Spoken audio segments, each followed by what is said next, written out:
welcome back to Ruffner Racing, back like we never left with my S197 project. We're picking up right where we left off.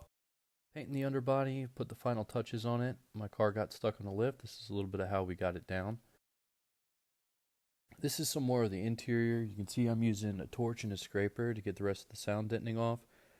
I really can't stress enough how much I don't like that process. And you can see I got most of it from the rest of the car. This is a little bit of how the interior works. I was messing around with some stencils I bought on Amazon. I spent about $200 between stencils and spray paint just to kind of put my own personal touch on the car.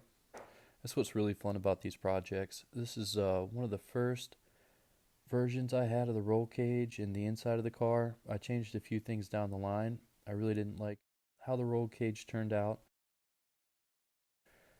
I ended up painting something purple and gold inside the car, and I like that better. So this is how I did the ceiling in the car, kind of like an outer space theme. I did it once for a high school project and it turned out well, and I'm really happy with how it turned out. This is like the first stage.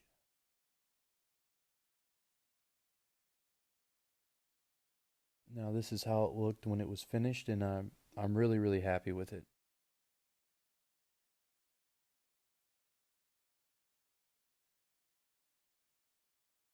This is a little bit of the assembly for the coilovers. I have the set screw in place. Now I'm putting the races on. It's really important to use anti-seize on all these parts.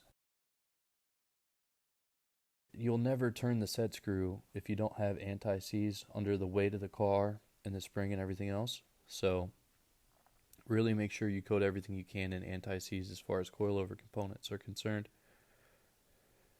The coilovers are a super good way to dial in the car. Themselves are 32-way adjustable, and you add that with the camber and caster plates and the adjustable sway bars, the upper mount and the rear end of the car, along with the adjustable sway bars in the back, the adjustable sway bar end links. All these things are going to make the car super easy to dial in.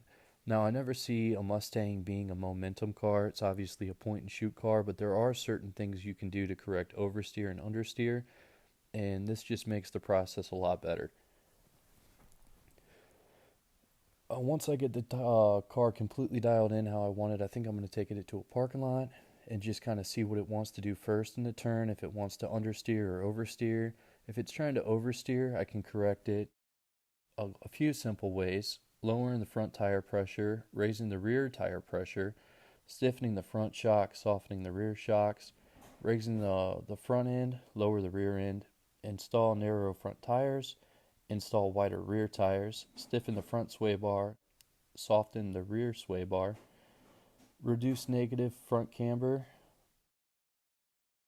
reduce positive caster, stiffen the front springs, and soften the rear springs. So pretty much whenever you do to the front, you do the opposite to the rear. That's what's nice about all the adjustable components on the car.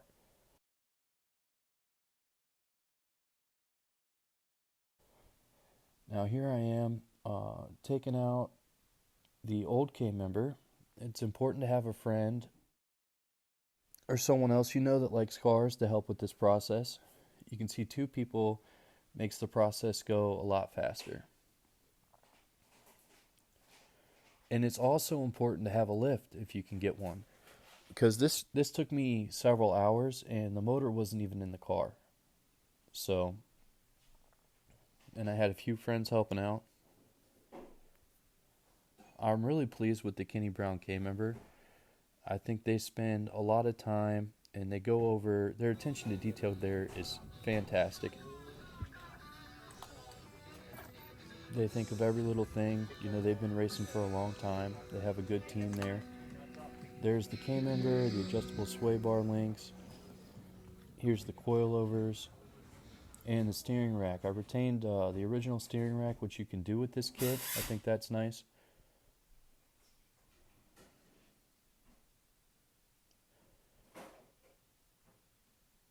Here's putting the new K-member in. I had somebody that was working next to me help me. That was huge.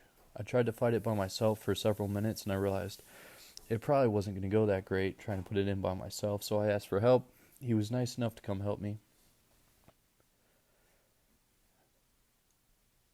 It's not displayed in the video, but later on I went and loosened all the bolts on the K-member and I aligned it perfect before I tightened them all back up in a certain pattern. This is how I got the adjustable sway bar end links to around the same size. I did measure, but this helps you get it in the ballpark. Then I measured from the bottom of the threads to the top of the sway bar holder on the coilovers to get them in proper size. You want to make sure your sway bar is parallel to the ground.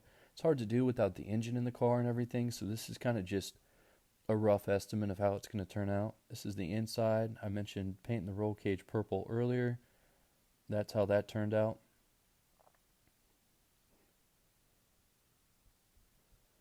I painted the underneath the hood white. This is just the first coat of white, so it is very spotty here.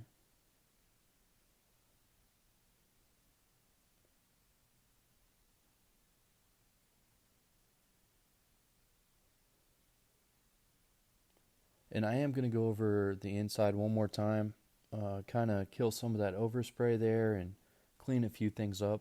I think it's going to end up looking really nice. I am super pleased with the sealing. I can't say that enough.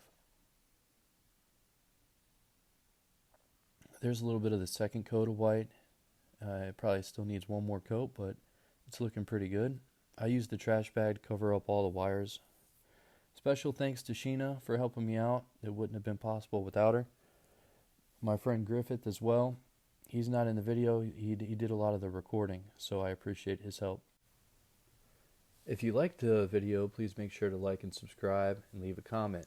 Turn the notifications on. Next week I'll be putting 6-piston brakes in the car along with pulling the rear end and replacing the rear sway bar and the upper mount with the Steeda adjustable sway bar and upper mount and adjustable rear control arms. Stay tuned for my next video, which will probably be a parts list for my Mustang and a little bit of information on how you can choose your own Mustang for different applications. You can see my Fox body here. That's my drag car. This Mustang is going to be more of a road course, autocross kind of car that I'm making now.